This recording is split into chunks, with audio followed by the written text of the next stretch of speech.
Yeah. Looking forward to seeing him run as well. I think he's got a good each-way chance. Okay, well, good luck today. Best wishes for the year. And you, thanks very much. Cheers, Virgil. Thanks very much. Cheers. So 5 to 6 once again, I can't explain. Jonathan Neeson comes back in. Anamoy just shortening up a little. 5s into 9 to 2. It's a relatively lopsided market. Should it be that just on the evidence of one Sandown run for the favourite? You are looking at potential over Substance. at the moment. We might be looking at something completely different after this race, but you cannot say that he's produced the best form over hurdles because he hasn't yet, but he hasn't had the chance to. Now he has. So if he's as good as he's considered, then he'll probably win. If I had to, I would definitely pick Anamoy. It's a good looker, Anamoy. Still raw, but there's plenty of talent there. He's a 9 to 2 chance to get Harry Whittington off to a winning start in 2019. Now we're a few seconds past the scheduled off time. Bang on time at Tremor, weren't they? No sterling job at Tremor. 12 o'clock and 0.5 of a second. Yeah. Looks as though they're going to take perhaps one more turn before getting into racing formation here. Darlak, runner-up in Grade 2 company already, courtesy of that Winter Novices hurdle effort at Sandown last time, an 8 to 1 chance. Mr. Pumblechook has just gone out a point once more to 9s. Flags go up for the first time at Cheltenham in 2019. It's up to the commentary box. Over 2.5 miles for the listed Ballymore Novices hurdle. 10 flights to cross, and Rocco leads Darlak on the way to it. And they've all stepped across the first flight fluently, with Supremely Lucky racing on the outside in third. Mr. Pumblechook is fourth as they head over the intersection and jump the second, and Darlak was very speedy at the second flight of hurdles and took up the running from Rocco. Supremely Lucky is racing a length and a half behind the front pair in third as they make the left-handed descent. Mr. Pumblechook is a length behind Supremely Lucky. Then follows Jarvis Plate, I Can't Explain, and Anamoy is held up last as they continue their left-handed journey towards the foot of the hill. And Darlak and Richard Johnson now moving on by a couple of lengths from Rocco, with Supremely Lucky in the check jacket racing third. The spots of Mr. Pumblechook run fourth ahead of the striped colours of Jarvis Plate as they reach the third.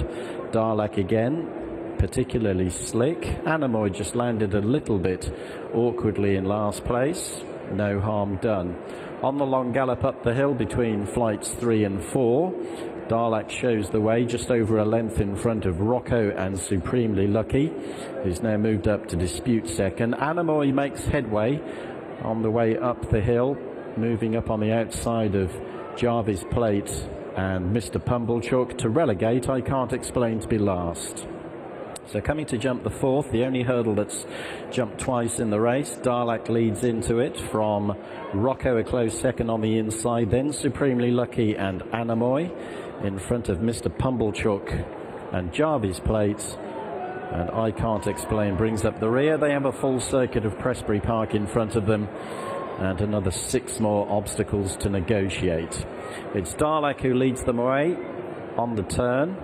From Rocco, Anamoy moved up on the outside of Supremely Lucky, now to share second. Mr. Pumblechook and Jarvis Plate are the next two, and the lop-eared I Can't Explain continues to bring up the rear. Here's flight number 5, which they've all taken safely, led by Darlak from Rocco and Anamoy, racing either side of Supremely Lucky.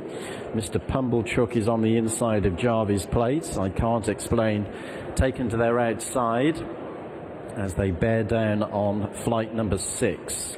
Darlak leads into it, jumping really well. Anamoy went second as Rocco lost out in the jumping stakes. Now racing upside Supremely Lucky with Jarvis Plate, I Can't Explain, circling the field and making headway. And Mr. Pumblechook, who made a mistake at the 7th, having been relegated to last. But little more than 4 lengths cover them as they turn left-handed to race up the hill.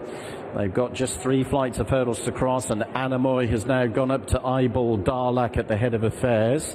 They're racing a couple of lengths in front of Rocco on the inside. I Can't Explain improving on the wide outside as they jump 3 out. Between them was Jarvis Plate and Supremely Lucky, who's now being shaken up to hold his position. The back marker, and 2 lengths off the back of them, is Mr. Pumblechook. Turning at the top of the hill on the run towards the second last, Anamoy has just nosed ahead on the outside of Darlak, with Jarvis Plate, Supremely Lucky disputing third. Just in front of I Can't Explain on their outside, Mr. Pumblechook is about to go past Rocco, who's now dropped to the rear of the field.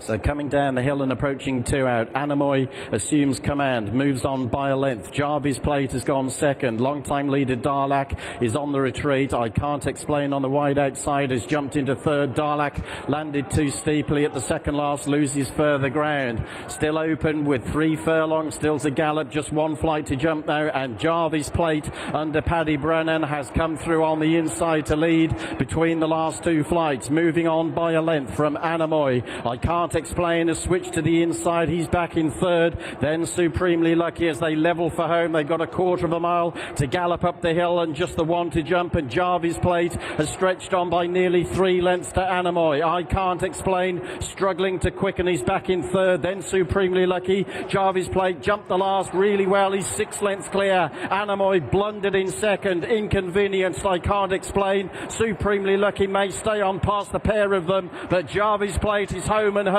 He's a dozen lengths clear in the colours of the Yes No Wait Sorries, steered to victory by Paddy Brennan for Fergal O'Brien. Jarvis Plate wins the first with some authority. It's tight for second between the rallying I Can't Explain and Anamoy, with Supremely Lucky home in fourth, clear of Rocco, Mr. Pumblechook, and finally Darlak. 12-1. First win over hurdles for Jarvis Plate, Fergal O'Brien and Paddy Brennan combining. Had won a bumper back in April, beaten in a couple of starts over hurdles, the last of them